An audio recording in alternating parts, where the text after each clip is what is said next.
Curious George Gets a Medal by H.A. Rey.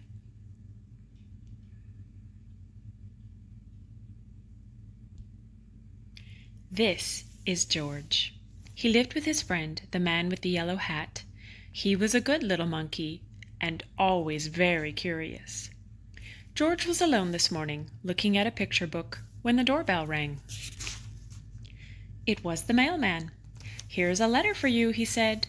"Put it on your friend's desk. He'll read it to you when he comes home." George was curious. It was not often that somebody wrote him. Too bad he could not read the letter, but maybe he could write one himself. In the top drawer of the desk there was paper and ink and a fountain pen. George sat down on the floor and began to write, but the pen was dry. It needed ink. George would have to fill it. He got a funnel from the kitchen and started pouring ink. But instead of going into the pen, the ink spilled all over and made a big blue puddle on the floor. It was an awful mess. Quickly George got the blotter from the desk, but that was no help. The puddle grew bigger all the time. George had to think of something else. Why, soap and water, that's what you clean up with. From the kitchen shelf he got a big box of soap powder and poured all the powder over the ink. Then he pulled the garden hose through the window, opened the tap, and sprayed water on the powder. Bubbles began to form, and then some lather, and more lather, and more lather, and more lather. In no time the whole room was full of lather, so full indeed that George had to escape in a hurry. When he was safely out of the house, he first turned off the tap. But what next? How could he get rid of all the lather before his friend came home? George sat down on the grass and thought for a long time. Finally, he had an idea. He would get the big shovel and shovel the lather out the window. But where was the lather? While George had been outside thinking, it had all turned to water. Now the room looked like a lake, and the furniture like islands in it. The shovel was no use. A pump was what George needed to get the water out, and he knew just where to find one. He had seen a portable pump at the farm down the road. The farmer was away working in the fields. Nobody noticed George when he got the pump out of the shed. It was heavy. He would need help to pull it all the way back to the house. Maybe he could tie the goat to the pump and make her pull it? But just as George was about to slip the loop over the goat's head, he was hurled through the air and landed near a pen full of pigs. The biggest pig was standing near the gate. What if George opened the gate just enough to let him out? A big pig could easily pull a small pump. Carefully, George lifted the latch, and before he knew it, all the pigs had burst out of the pen, grunting and squealing and trying to get away as fast as they could. George was delighted. He had never seen anything like it. For the moment, all his troubles were forgotten. But now the pigs were all gone, and not a single one was left to help him with the pump. Luckily, there were cows grazing nearby. Cows were gentle and strong. It would mean nothing to a cow to pull the pump for him. This time George was right. The cow did not mind being tied to the pump. She even let him climb on her back, and off they went. George was glad. Now he would soon be home, pump out the room, and everything would be all right. Meanwhile, the farmer and his son had heard the squealing of the pigs.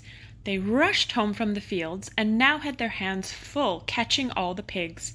Not until the last pig was safely back in the pen did they have the time to look around.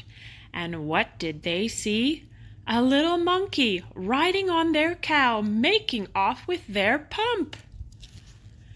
The chase was on. George and the cow were ahead at first, but the pump was slowing them down. The farmers were getting closer and closer. Now they had almost caught up with them. But where was George! Here he was, hiding in a shirt. The farmers had run past him, but on their way home they had to come back over the same road. George did not feel safe in his hiding place. Just then a truck came rattling down the road. George jumped aboard, monkeys are good at jumping, and was gone before the farmers had a chance to see him. The truck drove to a part of town that George had never seen before. At last it stopped in front of a large building. It was the museum. George did not know what a museum was. He was curious. While the guard was busy reading his paper, George slipped inside. He walked up the steps and into a room full of all sorts of animals. At first George was scared, but then he noticed that they did not move. They were not alive. They were stuffed animals put into the museum so that everybody could get a good look at them. In the next room, George saw something so enormous it took his breath away. It was a dinosaur. George was not scared this time. He knew it was not real. He looked at the dinosaur, and then at the baby dinosaur, and then he saw the palm tree full of nuts. George liked nuts. Suddenly he felt very hungry. He had missed lunch that day. He would climb up, and just then he heard footsteps. He had to hide again. But where? A family came in to look at the dinosaur. They paid no attention to the little monkey who was standing there. The monkey did not move. He stood so still they thought he was just another stuffed animal. George was glad when they were gone.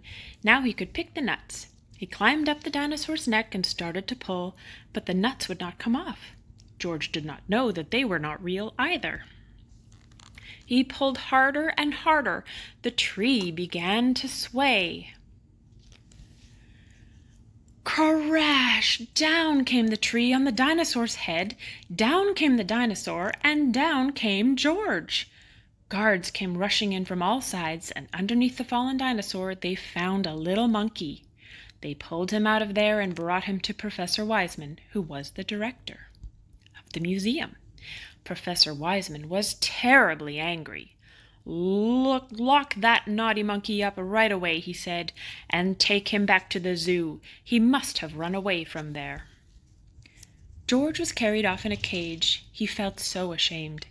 Suddenly the door opened. "George!" somebody shouted.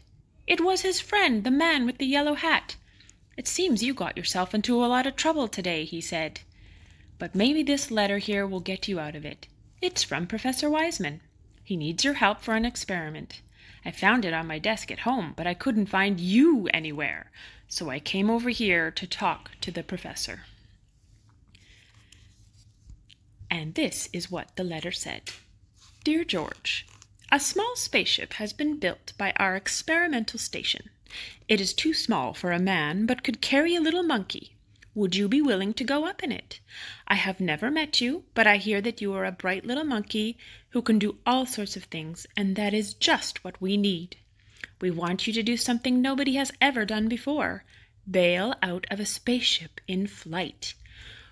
When we flash you a signal, you will have to open the door and bail out with the help of emergency rockets.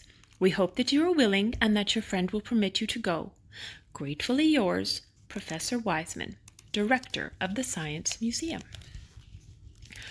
"So you are George," Professor Wiseman said. "If I had only known. Of course everything will be forgiven if you are willing to go." They got the smallest size spacesuit for George and the other things that he needed for the flight. They helped him put them on and showed him how to use them. When everything was ready, a truck drove up with a special television screen mounted on it to watch the flight. They all got on and were off to the launching site. They checked all the controls of the spaceship, especially the lever that opened the door, and George tried it too. The great moment had come. George waved goodbye and went aboard. The door was closed. Professor Wiseman began to count. 5, 4, 3, 2, 1, go! He pressed the button and the ship rose into the air. slowly at first, and then faster and faster and higher until they could no longer see it in the sky. But on the screen, they saw George clearly all the time. Now the moment had come for George to bail out. Professor Wiseman flashed the signal. They watched the screen. George did not move. Why didn't he pull the lever? In a few seconds it would be too late. The ship would be lost in outer space with George in it. They waited anxiously. At last George began to move. Slowly, as if in a daze, he was groping for the lever. Would he reach it in time? There! He had grabbed it! The door opened! Hooray! George was on his way!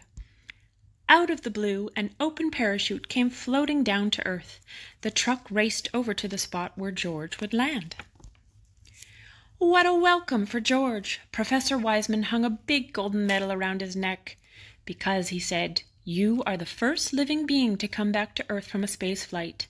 And on the medal it said, to George, the first space monkey. Then a newspaper man took his picture, and everybody shouted and cheered, even the farmer and his son, and the kind woman from next door, who had worked for hours to get the water out of the room. I'm proud of you, George, said the man with the yellow hat. I guess the whole world is proud of you today. It was the happiest day in George's life. The end.